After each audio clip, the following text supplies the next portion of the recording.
साक्षात अपरोक्ष ब्रह्म का दर्शन। तैयार हो जाइए। 13वां श्लोक है।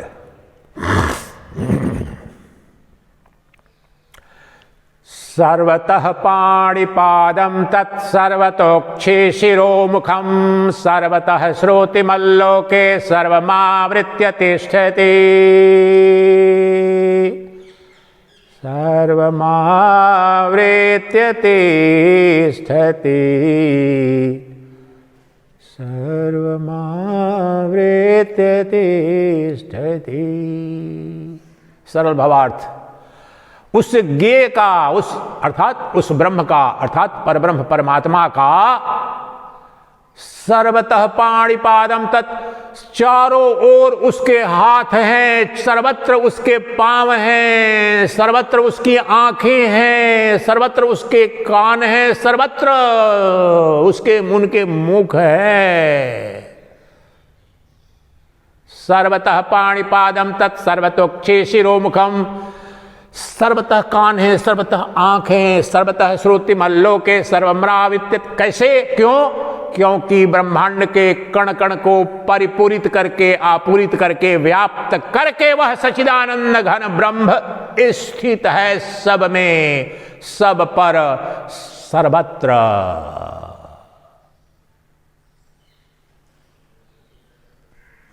निधिध्यासन, गहरे अर्थों में चिंतन मनन। कौन? अब प्रश्न कीजिए, ध्यान नहीं लगाना है, शब्दों पर तर्क कीजिए, कुतर्क कीजिए, सोचिए कि कैसे सत्य हो सकता है कि वह ये जो परमात्मा है उसकी आंखें चारों जगह हैं, सर्वत्र हैं, सर्वत्र उसके कान हैं, सर्वत्र उसके आंखें हैं, सर्वत्र उसके मुख है, सिर है, सर्वत्र उसके हाथ है, पांव हैं। कैसे भाई ये संभव है? हमने तो ऐसा कोई प्राणी देखा नहीं। ये मनुष्य जो चल रहा है, इसके पांव यहां पर हैं, इसके हाथ यहां पर हैं, तो ये कैसे संभव है? 2-3 बातें। इसका अब अर्थ जो है, मेटाफर आपको स्टनिंग टर्न लेगा। इसका अर्थ ही अब दूसरे रूप में करूंगा, तब आपको देखो खुलेगा। इसी, ये शाब्दिक अर्थ हो गया, लेकिन अब दूसरा अर्थ समझिए इसी का, उसी के आधार पर। इसका तात्पर्य यह हुआ कि सृष्टि के सारे हाथ परमात्मा के हाथ हैं, सृष्टि के सारे पांव परमात्मा के पांव हैं, ब्रह्मांड की सारी आंखें परमात्मा की आंखें हैं, ब्रह्मांड के सारे कान परमात्मा के हैं, ब्रह्मांड के सारे सिरमुख परमात्मा के ही सिरमुख हैं। इसका अर्थ ये हुआ। अब इसका तीसरा अर्थ बिल्कुल वही समझने के लिए, इसका तात्पर्य यह हुआ कि जहां कहीं भी कोई पांव चल रहा है तो परमात्मा चल रहा है, साक्षात चल रहा है। जहां कहीं भी किसी हाथ से कर्म हो रहा है, ग्रहण हो रहा है, कर्म हो रहा है, तो साक्षात परमात्मा द्वारा ही वह कर्म हो रहा है। अभी ये गति जो हो रही है, हाथ की गति, अभी यहां परमात्मा साक्षात रूप में, परमात्मा की अनुपस्थिति में ये क्रिया संभव नहीं है। हाथ की जो गति, जो क्रिया हो रही है, वह परमात्मा ही कर रहा है। और आंखों से जो देख रहा है, सभी आंखों से, ब्रह्मांड की सभी आंखों से, सभी जीवों की, वो सभी आंखों से देखने वाला एक वही परमात्मा ही है। सभी कानों से अभी जो श्रवण हो रहा है यहां, अभी वह परमात्मा, वक्ता भी एक है, वही श्रोता भी वहां बना है। वह जो चैतन्य तत्व है, वहां पर अलग अलग कान है, उपाधि भेद है, लेकिन उपाधि का जो स्रोत है, जिस अधिष्ठान में उपाधि कल्पित है, वह एक अद्वितीय सच्चिदानंद घन ब्रह्म है। उसी सबके अलग अलग कान हैं, लेकिन सारे कान उस परमात्मा के हैं, सारे कान भगवान के। आम भाषा में सारी आंखें भगवान की, सारे हाथ पैर भगवान के, सारे सिरमुख भगवान के। क्योंकि चैतन्य के बिना, without consciousness can you ever imagine, it's a scientific challenge, can anyone, any sentient being have any experience of anything, ever perceive or see or experience anything without presence of intelligence or consciousness or awareness? Impossible. चेतन के बिना क्या बोध होगा? प्रेम का, घृणा का, मान का, अपमान का, सुख का, दुख का, ये सभी अनुभूतियां तो चेतन को होती हैं, इस जड़ पत्थर को होती हैं क्या? ये महात्माएं हैं, निकृष्ट हैं, उत्कृष्ट हैं, वेदांती हैं, इस पत्थर को नहीं है। चेतन यहां जो उपस्थित है उसको हो रहे हैं। तो वह जो जितनी भी क्रियाएं अनुभूति में आ रही हैं, जितने भी भावावेश अनुभूति में आ रहे हैं, जो कुछ भी दिख रहा है सर्वत्र वहां पर उपाधि के माध्यम से वह परमात्मा साक्षात दिख रहा है। चिंतन कीजिए इस पर 1 मिनट, इसकी गहराई को सोचिए। ये इसलिए सोचिए कि आप ध्यान में कितनी देर बैठेंगे? 5 मिनट, 10 मिनट, फिर तो टूटेगा। लेकिन इस विधि से जो परमात्मा सर्वत्र, सर्व क्रिया में, सर्वभाव में, घृणा में भी, प्रेम में भी, जन्म में भी, मृत्यु में भी, हर्ष में भी, उल्लास में भी, मान में भी, अपमान में भी, वह जो एक अद्वितीय सच्चिदानंद घन ब्रह्म जो उपस्थित है वो कभी भी अदृश्य नहीं होगा, कभी भी उसको खोजना नहीं पड़ेगा। उसकी जो शाश्वत सत्ता है अखंड रूप से दिखेगी। इसलिए इसकी विराटता को पहले उसकी तैयारी कीजिए, देखने का प्रयास कीजिए। 1 मिनट इस पर चिंतन कीजिए, गहन चिंतन कीजिए। प्रश्न कीजिए कि कहां नहीं दिख रहा परमात्मा।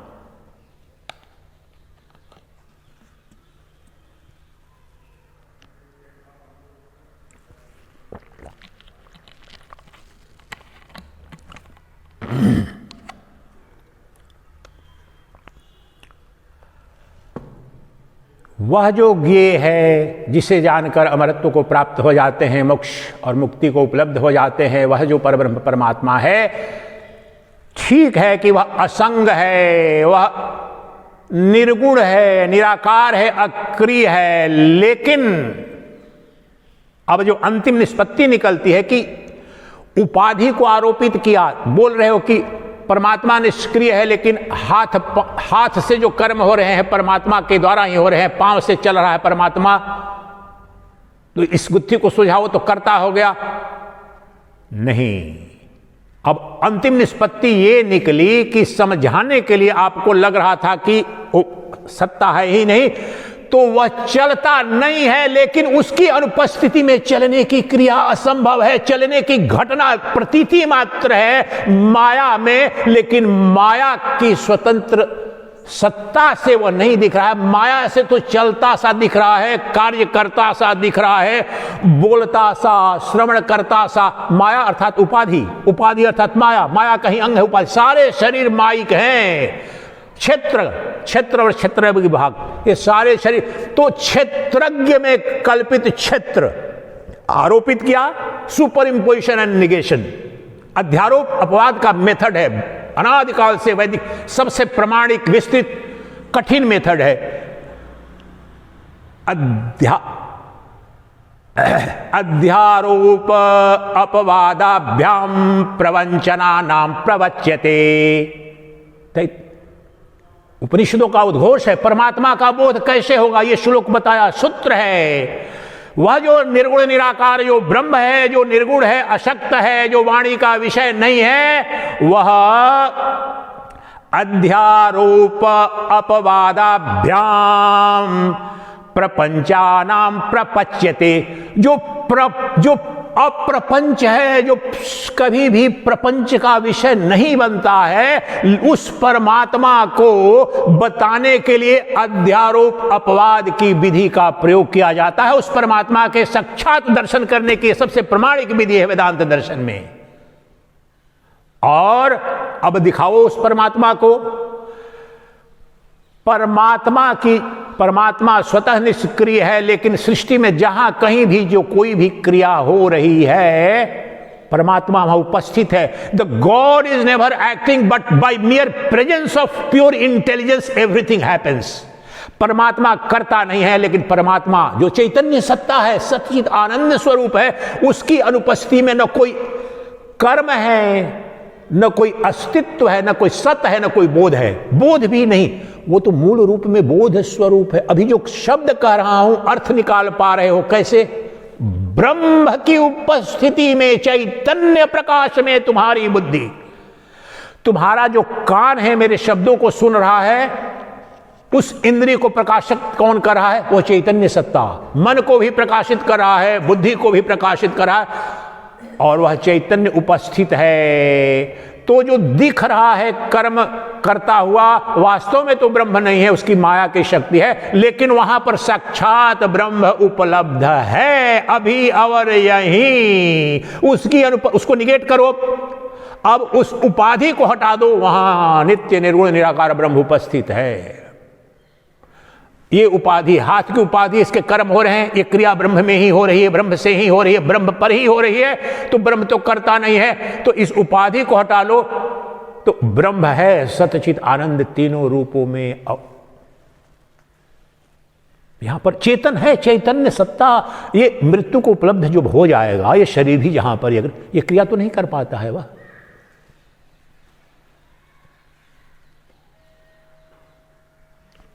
तो कान से इसको और स्पष्ट करेंगे अगले श्लोक में, अभी करने जा रहे हैं, उसके साथ समापन करेंगे। इसको समझने के लिए आदि शंकराचार्य का बड़ा ही सुस्पष्ट उद्घोष है अपरोक्षानुभूति में ब्रह्म का। ब्रह्मैव सर्वनामानि रूपाणि विविधानि च कर्माण्यपि समग्राणि विभर्ते श्रुतिर्जगौ। इन सबको एक श्लोक में कह दिया उन्होंने कि ब्रह्मांड में जितने नाम रूप हैं वो सब ब्रह्म हैं, और जितनी क्रियाएं हो रही हैं वो सब ब्रह्म से, ब्रह्म में हो रही हैं। इसी का गुणगान श्रुतियों ने अर्थात वेदों ने युगों युगों से किया है, उद्घोष किया है कि सभी क्रियाएं ब्रह्म के द्वारा हो रही हैं और ब्रह्म में हो रही हैं। सभी नाम रूपों में ब्रह्म ही अभिव्यक्त हो रहा है। किस रूप में? सत, एग्जिस्टेंस के रूप में। चित, उसकी अनुभूति कैसे हो रही है? मेरे शब्दों को कैसे अनुभव कैसे कर रहे हो?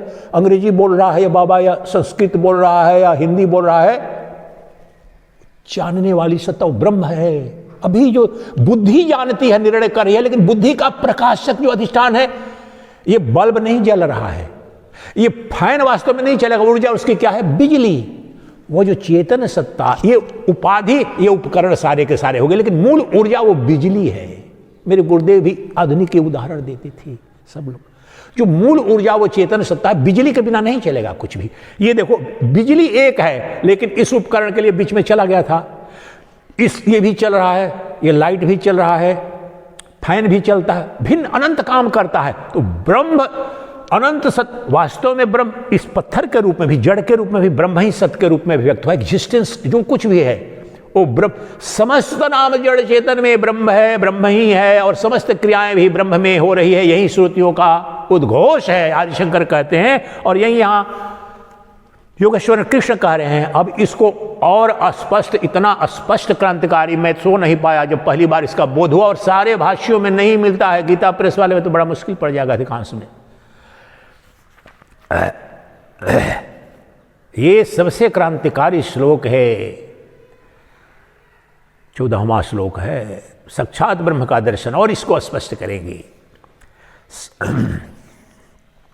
सर्वेन्द्रिय गुणाभासम सर्वेन्द्रिय विवर्जितम असक्तम भूच भ्रेचैव निर्गुणम गुणभोक्तृचा। जिस द्वंद्व की बात कर रहा था वो द्वंद्व को यहां पर स्पष्ट कर दिया है। यहां बड़ा ही गहरा, इतना साक्षात शब्द है। ऐसा शब्द 5,500 साल पहले कहा गया और आपने सुना नहीं होगा। कितना स्पष्ट कह रहे हैं, ब्रह्म का दर्शन करा रहे हैं कृष्ण। सर्वेंद्रिय गुणाभास, इसमें कैच वर्ड यही है। प्रत्येक इंद्रिय के गुण में परमात्मा ही अवभाषित हो रहा है। इस एक शब्द का मैंने कितने भाष्य पढ़े, इस एक अवभाषित शब्द का कितने अर्थ हो सकते हैं, क्या है, तब एकदम क्रांति घटित हो गई। इतना साक्षात ब्रह्म पहली बार दिखा अवभाषित का। और आदिशंकर के भाष्य में भी, जो गीता प्रेस वाले ग्रुप पब्लिश है, उसमें सिर्फ उसमें भाष्य में, आदिशंकर के भाष्य में, और यह कहीं नहीं, और रामकृष्ण मिशन के सारे पब्लिकेशन में मिलेगा ये। आभास, सर्वेंद्रिय गुणाभास, सर्व इंद्रियों के गुण में आभासित हो रहा। आभासित होने का क्या तात्पर्य है? अंग्रेजी में इसका ट्रांसलेशन शाइनिंग, आभाषित होने का और क्या मतलब आदिशंकर का प्रतीत होना, आम भाषा में दिखना। सभी इंद्रियों के गुणों में परमात्मा ही दिख रहा है, यद्यपि वह निर्गुण है, वह स्वतः असक्त है, अनासक्त है, फिर भी समस्त सृष्टि का भरण पोषण वही कर रहा है, किसी से वह संग दोष नहीं होता है, परंतु अनंत ब्रह्मांड को वही धारण किए हुए द्वंद है, और वह निर्गुण है परंतु समस्त गुणों का भोक्ता अर्थात experiencer of all qualities is he alone. यहां पर बिल्कुल नग्न निर्गुण निराकार ब्रह्म को जितना किया है बहुत कम श्लोक है उपनिषदों में भी। इसकी विराटता की अनुभूति मैंने बहुत गहराई में जब जाके करेंगे। क्या कह रहे हैं अब यहां पर देखिए, हमारी तो एलिमेंट्री स्टडी भी तो नहीं हुई है ना, हम लोगों ने न कोई शास्त्र पढ़ा है न संस्कृत पढ़ा है। अब आत्मा शब्द जो है इस भगवत गीता में अकेले उसके 5 अर्थ, कहीं पर आत्मा परमात्मा के रूप में आया है, कहीं आत्मा जीवात्मा के रूप में आया है, कहीं आत्मा शरीर के रूप में भी आया है, कहीं आत्मा मन के रूप में। अकेले भगवत गीता में बोल रहा हूं, कोई दर्शन शास्त्र के आप विद्यार्थी ना होगे, किसी श्रोत्रीय ब्राह्मण गुरु से नहीं जाना बोलो और यहाँ आत्मा ये आत्मा आत्मा के दर्शन शास्त्र है, वहां पर अर्थ निकालना, इसलिए व्याकरण पढ़ाया जाता। तो यहाँ गुण के अर्थ में गुण का अर्थ आपने समझा नहीं। यहां पर जो कह रहे हैं कि सर्वेंद्रिय गुण आभासम, जब गुण कह रहे हैं तो आप सोचिए अच्छा सतोगुण रजोगुण तमोगुण, यहां पर वो नहीं कह रहे हैं। गुण धर्म होता है। कान का क्या गुण है? सुनना। आंख का क्या गुण है? देखना, दृश्य का दर्शन। हाथ का क्या धर्म है? कर्म करना। पैर का धर्म चलना, गमन करना, स्पर्श करना चर्म का, त्वचा का। वाणी का धर्म यानी गुण बोलना। अब देखिए कितना नग्न कर दिया। सभी इंद्रियों के गुणों में अर्थात कार्यों में वह परमात्मा साक्षात दिख रहा है। अभासितम, the God, the supreme Brahman is shining in the functioning of all senses, as simple as this. Brahman is ever shining in the functions of all the senses.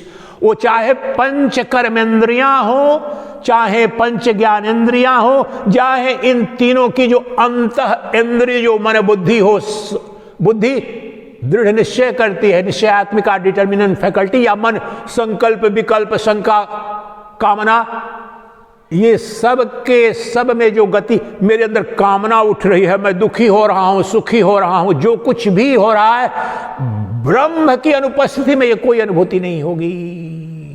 ब्रह्म ही, क्योंकि पर्दा टीवी स्क्रीन है या सिनेमा थिएटर में जाते हो, अगर वहां screen नहीं रहेगा तो जो लाइट प्रोजेक्टर कुछ आपको दिखेगा नहीं। तो यह जो चैतन्य महासागर या चिराकाश है, वो सच्चिदानंद घोर ब्रह्म, उस चैतन्य पर्दे पर ही ये आपकी प्रत्येक अनुभूति, प्रत्येक इंद्रिय, प्रत्येक उपाधि क्रियाशील हो रही है। जो ये वक्ता यहां बोल रहा है, वहां श्रोता वहां श्रवण कर रहा है। Brahman is shining through the act of speech and listening to. जब बैठा हूं तो इसकी गति में अभी उठ करके अगर गमन करूंगा, एक क्रिया में साक्षात परमात्मा सक्रिय हो रहा है, दिख रहा है परमात्मा, प्रतीत हो रहा है। और भाषण संस्कृत का शब्द है, हजारों वर्षों में अर्थ बदल जाते हैं। इसलिए जब तक गहन दर्शन जिसकी अनुभूति नहीं वो न बता पाएगा, हिम्मत ना कर पाएगा। अभी यही जो गमन हो रहा है, ये साक्षात परमात्मा गमन कर रहा है, दूसरे किसी की सत्ता नहीं है। समस्त इंद्रियां, हाथ पांव, चाहे पंचेंद्रियां हो, चाहे पंच ज्ञानेंद्रियां, पंच कर्मेंद्रियों के कर्म हो, या मन बुद्धि हो, ये बुद्धि क्या बोल रही है, क्यों बोल रही है, कौन सी भाषा, ये सब चैतन्य इसमें अभिव्यक्त हो रहा है। चैतन्य की अनुपस्थिति में हार में, सिकड़ी में, अंगूठी में, कर्णफूल में, कड़े में, सब में एक ही अभिव्यक्त हुआ है। कौन सा तत्व? सोना। हार में बच्चे का उदाहरण बताया। सोनार ने बोला बच्चे जाकर के थोड़ा 2 किलो सोना उधर से ला। वो गया, कहीं सोना नहीं मिला, हार कहीं मिल रहा है, कहीं कुछ गहना, सब अलमारी भरी, आके बोला कि सोना नहीं है। नाम रूप में फंस गया। उसे हार के रूप में जान रहा है, कड़े के रूप में जान रहा था, उसे सोना नहीं मिला। उसी प्रकार से यहां अस्तित्व के रूप में ब्रह्मांड में जड़ चेतन जो कुछ भी है वो ब्रह्म है। उसका बोध होना, चेतन का वह बोध होने में ब्रह्म स्पष्ट रूप से वहां दिख रहा है और भाषित हो रहा है। और वह आनंद की जो अनुभूति होती है, जहां कहीं भी किसी भी रूप में उस स्वतः उसका जो आनंद है, पत्नी में प्रेम, पति में प्रेम, संतान में प्रेम, सुंदर में, वो सारा का सारा इसी का प्रक्षेपण है। मुझसे परे, ब्रह्म से परे कहीं कोई प्रेम नहीं, कोई आनंद नहीं, मेरा ही ये सब प्रतिबिंब है। मेरी कणिका मात्र ये प्रेम की, आनंद की अभिव्यक्त होती है। इसलिए अब जहां कहीं भी चिट्ठी को भी चलते वक्त मनुष्य के लिए ही नहीं कहा, सर्वेंद्रिय ब्रह्मांड के जितने प्राणी हैं, चिट्ठी भी चल रही है तो परमात्मा चल रहा है। चिट्ठी भी भाग रही है देख करके, उसकी बुद्धि वहां परमात्मा निर्णय कर रहा है उसकी बुद्धि के द्वारा। मच्छर यहां पर देखा कि यहां मच्छर, उस कॉइल जला दिया गया है तो उसकी नासिका से तो गंध गई तो भाग गया। वहां ब्रह्म वहां उपस्थित था उस मच्छर में, और वह ब्रह्म उपस्थित था उस क्रिया में भी। जब मच्छर काट रहा था, उसे भूख लगी थी, उसे इंट्यूटिव अंडरस्टैंडिंग है कि रक्त मिलेगा, इस मनुष्य का पीना है, तो यहां मनुष्य आ गया तो पीने के लिए आ गया। लेकिन अब उसके प्राण को संकट ये उसके विषैले कोई पदार्थ से, उस बुद्धि में, उस खटमल के, उस मच्छर के, उस चिट्ठी में भी वही ब्रह्म जैसा नहीं, छोटा ब्रह्म नहीं, मंद ब्रह्म नहीं, वही ब्रह्म जो कृष्ण के रूप में, साकार रूप में आया था, राम के रूप में आया था, शिव के रूप में आता है, शंकर के रूप में आया, और महापापी के रूप में भी, आतंकवादी के रूप में, दुराचारी के रूप में भी, महात्मा के रूप में भी, सदाचारी के रूप में, जड़ चेतन में वह एक अद्वितीय ब्रह्म जो अभिव्यक्त होता है, वही सर्वत्र दिख रहा है। अब मुझे बताओ कि किस अवस्था में, किस स्थान पर आपको ब्रह्म का दर्शन नहीं होता रहा है, या आज के बाद इसको गहराई में सोचना पड़ेगा, निधिध्यासन करना पड़ेगा। ऐसा नहीं कि पढ़ लिया तत्काल होगा, इस पर महीनों निधिध्यासन किया। दिल्ली में पिछले साल 6 महीना था, उतनी भीड़ के बीच में भी, पार्क में भी सर्वत्र दिखने लगा कि देखो यहाँ प्रदूषण है, सब कुछ है, भीड़ है, फिर भी तत्व तो वही, और फिर वहां आह्लादित हो गया। कहीं कोई अंतर नहीं। अब निर्धनता हो या संपन्नता हो, पाप हो या पुण्य हो, पाप पुण्य सबका जो अभिव्यक्त करने वाला, वह जो अधिष्ठान है, वह तो वही ब्रह्म है। पाप पुण्य अर्थात सुख दुख, पाप दुख में, पुण्य सुख में। तो सारे कर्म हमारे जो अभिव्यक्त हो रहे हैं, सारी इंद्रियों के कर्म, सारी उपाधियों के कर्म में, शब्द क्या बोला? अभाषणा, यानी प्रतीत होना, यानी दिखना, आम भाषा में अनुभूति में आना। परमात्मा ही दिख रहा है, परमात्मा ही बोल रहा है, परमात्मा ही सुन रहा है, परमात्मा ही सुख दुख की अनुभूति। इंद्रिय क्या बताया? पंच कर्म इंद्रिया, पंच ज्ञान इंद्रिया, और ये अंतःकरण भी, मन बुद्धि भी, इन सब के भी जो क्रियाशील होने का अधिष्ठान है, जो कर्मशील हो रहे हैं, सक्रिय हो रहे हैं। आप कहो कि वो तो बिजली से काम करता है, ये कुछ और नहीं, सबके लिए बिजली चाहिए। तो मूल जो ऊर्जा है, एक अद्वितीय ऊर्जा, वो चैतन्य सत्ता है, उसी में पंच ज्ञान इंद्रियां जो अपने गुणों में वर्त रही हैं, तो दिख रहा है वहां साक्षात ब्रह्म। उन पंच ज्ञान इंद्रियों में, पंच कर्म इंद्रियों के कर्म में, और मन बुद्धि। आप कर्म ना करो, चाहे ना ज्ञान इंद्रिय की ना कर्म की, तो बैठे रहते हो, बेड पर सोए हो, तो मन तो है। मन जो चिंतित हो रहा है, वहां पर चिंता को देखो तो दिखाने वाला ब्रह्म है। ब्रह्म को हटा दो, न चिंता दिखेगी, न प्रसन्नता दिखेगी, न खिन्नता दिखेगी। जिसमें यह सुख दुख, यहां सुबह में पंचपदी योग साधना कर रहे थे तो बच्चों का थोड़ा शोर हो रहा होगा, या वो जो मिट्टी ला रहे थे तो उसमें भी शोर, लेकिन मैं वहां पर क्या करता हूं, और मैं तत्काल उस पर नहीं जाता हूं। मैं देखने लगा कि जिस अधिष्ठान में वह गड्ढा भी, वह बच्चा भी, उसकी आवाज भी हो रही, वह तो चैतन्य है, वह ब्रह्म है, वह तो मैं ही हूं। मेरी अनुपस्थिति कहां है, किसका ध्यान? मेरे ध्यान को खंडित करो,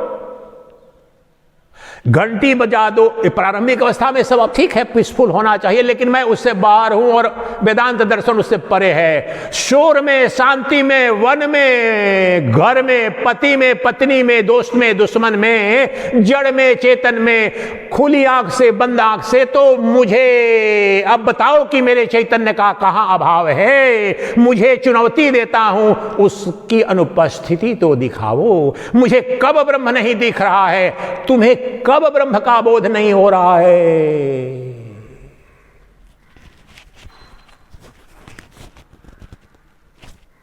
इसकी थोड़ी सी साधना हो जाए, निधि अभी निधिध्यासन अब प्रारंभ करेंगे, तो अभी तो ये शब्द मात्र आपने सुना है, बौद्धिक अनुभूति अभी भी रसगुल्ला कितना मीठा होता है, बस ये शब्द मात्र आपके लिए है जो कहा गया हूं। खाया नहीं रसगुल्ला, बता दिया विधि की सब, लेकिन वो करना पड़ेगा कि अच्छा सब क्रिया में जिसने मुझे अपमानित किया, मैंने ये किया है और आज भी करता हूं। बड़े 5 स्टार लाइफ दिल्ली में टॉप क्लब्स में रहता था, जो कारता था, कहीं जाता नहीं था, वो आदमी यहां पर दरिद्रों के साथ में खाता है। दरिद्र, साक्षात दरिद्र, जिसे कोई चपरासी भी ना खाए, उनके साथ धीरे धीरे समय लगा, और वह दर्शन तब करता है कि ये भी तो नारायण ही है। जो अपमानित मुझे कर रहा है या जो सम्मानित कर रहा है, जो अप्रिय लग रहा है, जिसके कपड़े गंदे हैं, जो फूहड़ शब्द है, असंस्कृत है, अप्राकृत है, सभ्य नहीं है, उस सब में जो चेतन तत्व है वह तो एक है, वह ब्रह्म है। तो उस ब्रह्म को प्रणाम है मेरा। आप ये क्रांति घटाइए, अपने दुश्मन में भी देखिए। जो अप्रिय है, प्रतिकूल है, तो कल ही बताया ना कि अनुकूल में प्रतिकूल में सम रहना। क्यों? क्योंकि ये अनुकूलता प्रतिकूल का माया में है, अज्ञान में। जो परम शाश्वत सत्य है वह अनुकूल प्रतिकूल से परे, वह सच्चिदानंद घन ब्रह्म है। उसमें अनुकूल प्रतिकूल नहीं है। और जिस दिन उसको देखना प्रारंभ करेंगे, इन सभी क्रियाओं, इन सभी नाम रूपों, सभी नाम रूपों में अस्तित्व के रूप में, in every name and form of the phenomenal universe, the Lord, the God, the Paramatman is, Brahman is manifesting, appearing as mere existence and mere consciousness that is blissful. वह परमात्मा ही सत्य के रूप में, सत्य अर्थात एग्जिस्टेंस, अस्तित्व दिख रहा है। ये बोतल अस्तित्व है, ये पुस्तक अस्तित्व है, ये मकान, ये परमात्मा का सत्य तत्व है, और उसका बोध हो रहा है। ये मठ है, ये मंदिर है, ये बोध होना, ये ब्रह्म है। और अच्छा है, देखो मंदिर कितना अच्छा सुंदर है, स्वच्छ है, यहाँ पर प्रवचन हो रहा है, देखो कितनी अच्छी सी मूर्ति, ये आनंद की अनुभूति कर रहे हैं ना।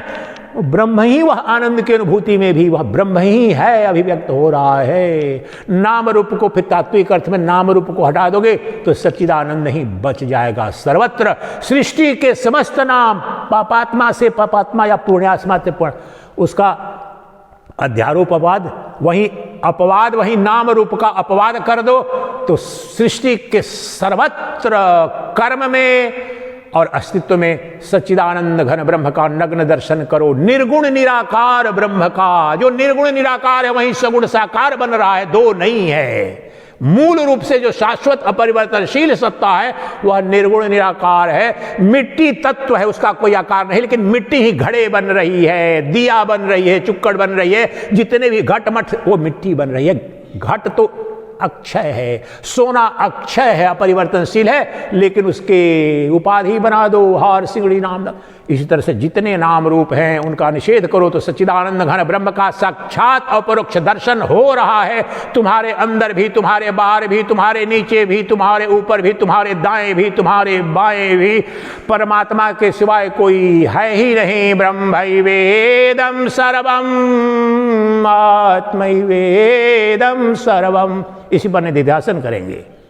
आइए, अभी समय है 1 घंटा 43 मिनट हुआ है, 15 मिनट निधिध्यासन करते हैं। सर्वत्र अब मैं जो बोल रहा हूं उसमें कहाँ है, आप सुन रहे हो उसमें कहाँ है, कोई भूत की स्मृति में भी जा रहे हो, वहां पर भी जो दिखाने वाली सत्ता है, अब आपको ये काम करना पड़ेगा। अगला प्रश्न होगा तो बाद में पूछ लेना। तो अभी नहीं, ध्यान सर्वत्र कोशिश करते हैं उस ब्रह्म का, अभी कम से कम श्रवण किया, प्रयास किया, तो अब गहरे अर्थ में ये तो जानना सुनिश्चित रूप से कि वह ब्रह्म ही सर्वत्र सर्व नाम में सर्व रूप में सर्व क्रिया में अभिव्यक्त हो रहा है, दिख रहा है, प्रतीत हो रहा है।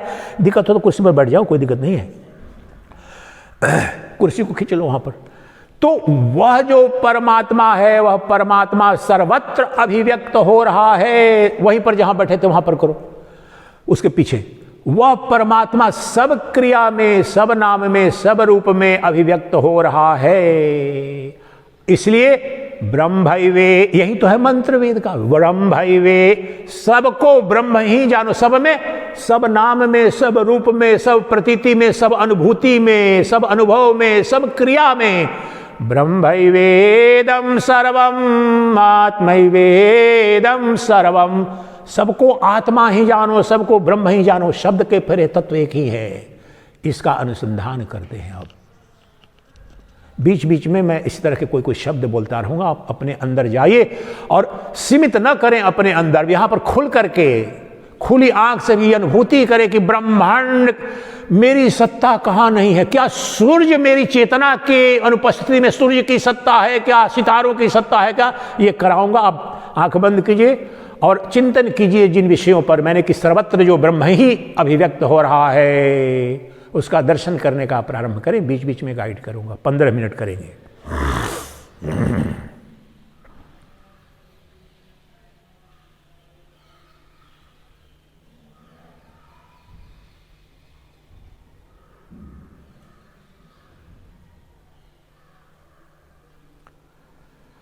ब्रह्मैवेदं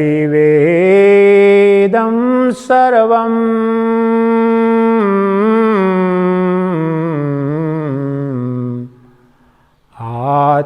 आत्मैवेदं सर्वम्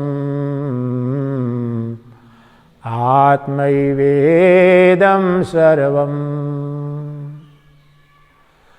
सबको ब्रह्म ही जानो, सबको आत्मा ही जानो, सबको वह सच्चिदानंद घन परम तत्व ही जानो, सबको अपनी एक अद्वितीय चैतन्य आत्मा ही जानो। तुमसे परे कोई सत्य नहीं, तुमसे परे कोई संसार नहीं। ये अनंत ब्रह्मांड में आत्मदृष्टि से, चैतन्य दृष्टि से तुम ही अभिव्यक्त हो रहे हो। तुम अर्थात मेरा चैतन्य आत्मा।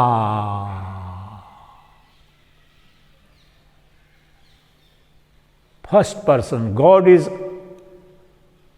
the transcendent supreme self is ever experienced in first person।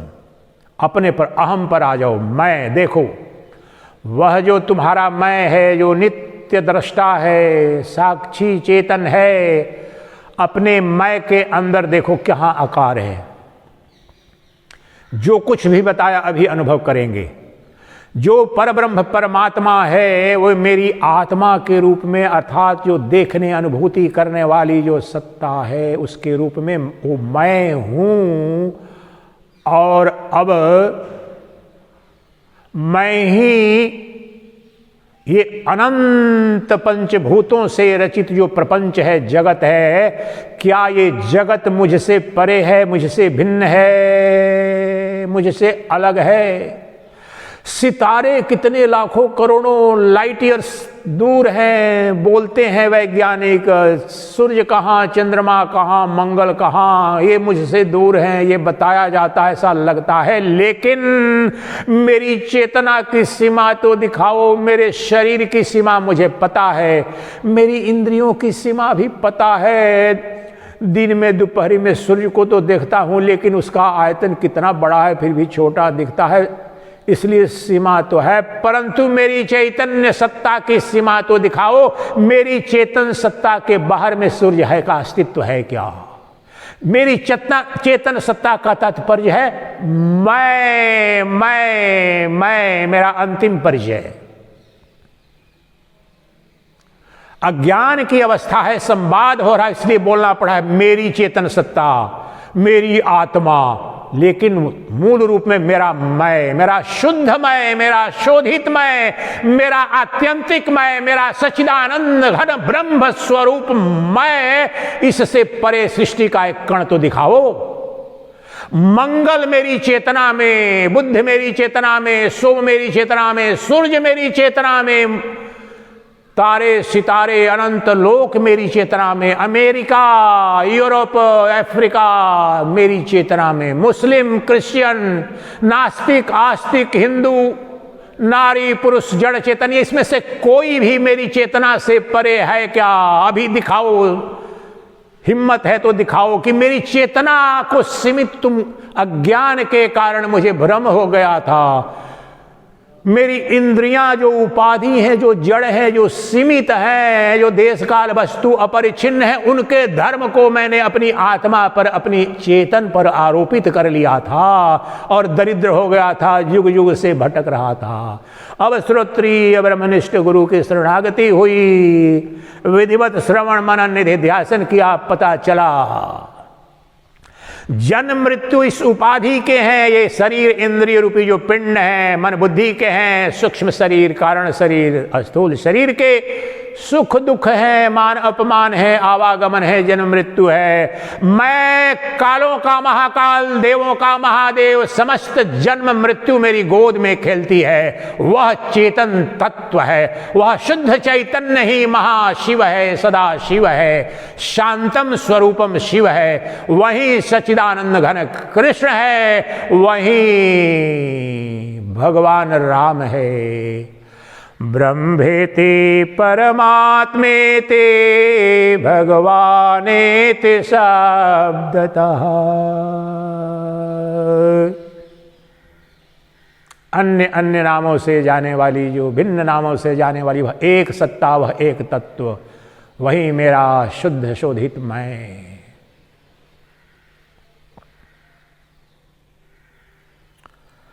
वदन्ति तत्त्वविदः यत्तत्त्वं ज्ञानमद्वयम्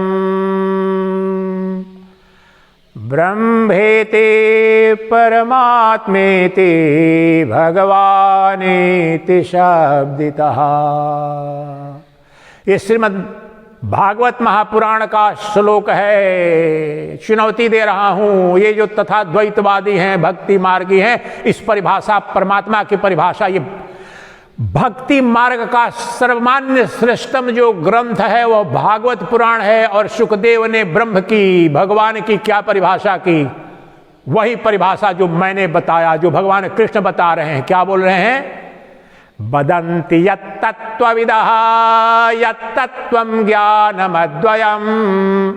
कह रहे हैं कि जो विद्वान है, जो ज्ञानी जन, जो ऋषि हैं, जिस एक तत्व का जो अद्वितीय ज्ञान है, प्योर कॉन्शसनेस, जो अद्वितीय ज्ञान है, जो शुद्ध बोध स्वरूप है, जो चेतन सत्ता है, उसी को ज्ञानी लोग भिन्न भिन्न नामों से भगवान के रूप में, परमेश्वर के रूप में, ब्रह्मेति परमात्मेति भगवानेति शब्दते, अन्य अन्य नामों से तत्व एक है।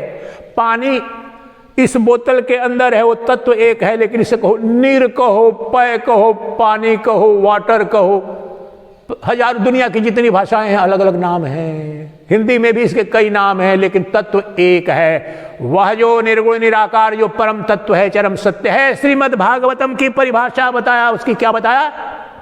यत्तद्वं ज्ञानमद्वयम्, pure consciousness, indivisible consciousness, absolute awareness, infinite intelligence.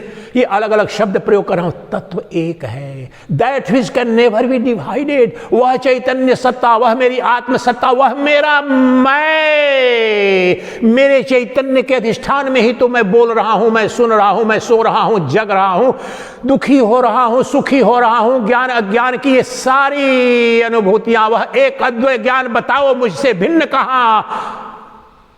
वह अद्वितीय ज्ञान जिसे ब्रह्म कहा जाता है, भगवान कहा जाता है, परमात्मा कहा जाता है, वह ज्ञान मैं, मेरा भिन्न मैं हूं। मेरी उपस्थिति से ब्रह्मांड है, मेरे विलय होते हैं। इस सृष्टि को सिद्ध मैं करता हूं, मुझे कोई सिद्ध नहीं करता। मैं स्वयंभू सत्य हूं, अनंत सृष्टि मुझ में उत्पन्न होती है, स्थिति को प्राप्त होती है, लय सी प्रतीत हो जाती है।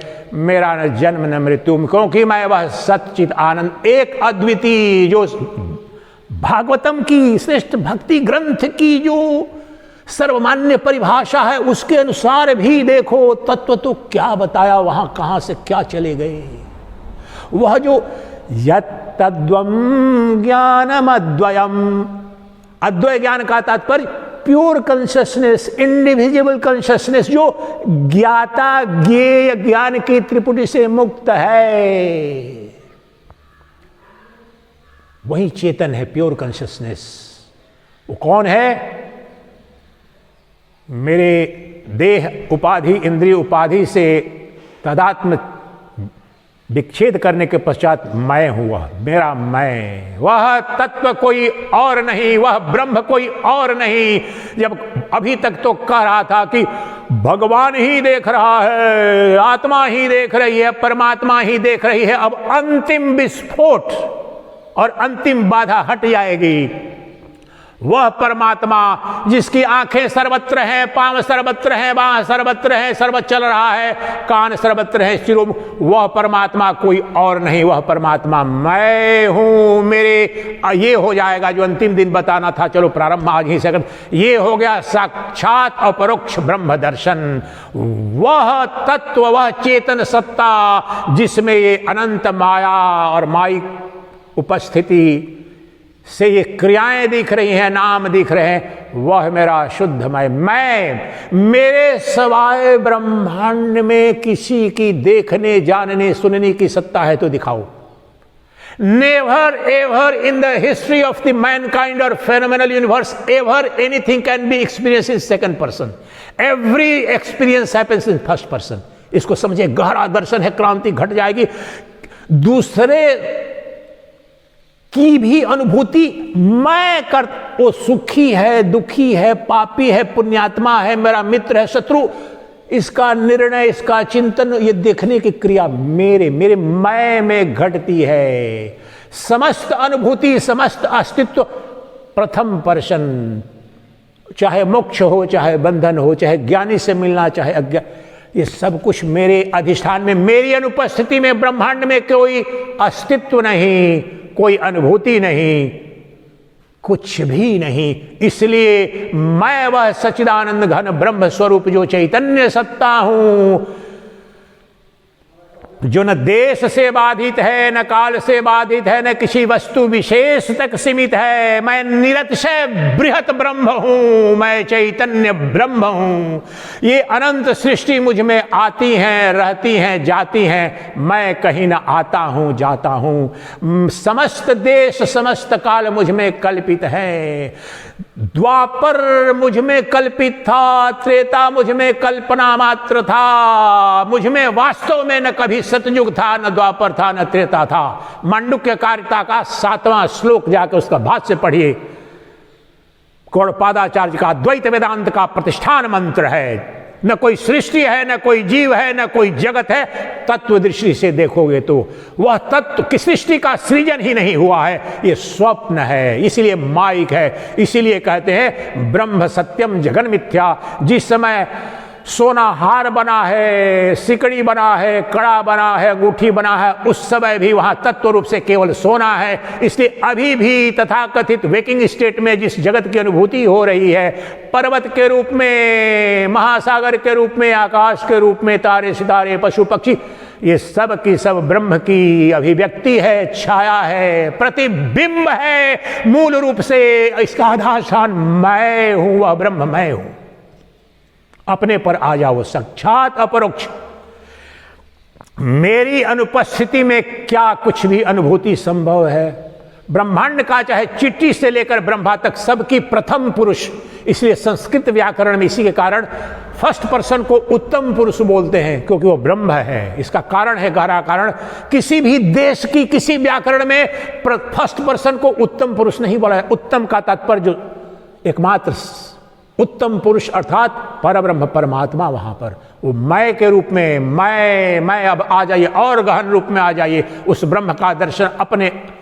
जब भी मैं की जो अहम वृत्ति चल रही है, अज्ञान के कारण हमने तादात्म्य में शरीर से कर लिया है। मैं सच्चिदानंद सरस्वती हूं, मैं सन्यासी हूं, मैं गारहस्थ हूं, मैं नर है नार, ये उपाधि के अज्ञान को आरोपित कर लिया है। अब मेरे शुद्ध मय को देखिए, वह ब्रह्म है, वह क्षेत्रज्ञ है, वह क्षेत्रज्ञ ही ब्रह्म है। क्षेत्रज्ञ विभाग योग में जिस ज्ञेय का निरूपण कृष्ण ने कहा कि मैं उसका वर्णन करने जा रहा हूं, उसका सम्यक निरूपण करूंगा, जिसे जानकर तुम अमरत्व को प्राप्त हो जाओगे, क्योंकि सभी के लिए अमरत्व की विद्या वही है। और यहीं पर आ गए, वह ब्रह्म, वह ज्ञेय भी मैं ही हूं, वह परम तत्व मैं ही हूं।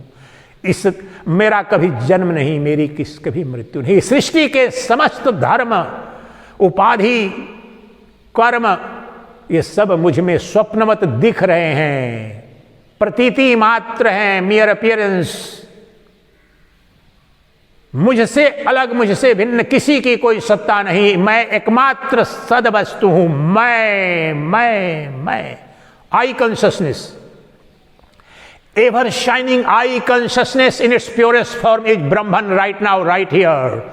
अहम वृत्ति, अहम वृत्ति, मैं की जो वृत्ति, सभी मूर्ख हो, अज्ञानी हो, पापी हो, पुण्यात्मा हो, सबके अंदर अहम वृत्ति है। आपके जीवन की एक क्षण की कोई अनुभूति, एक क्रिया उस अहम की अनुपस्थिति में संभव नहीं।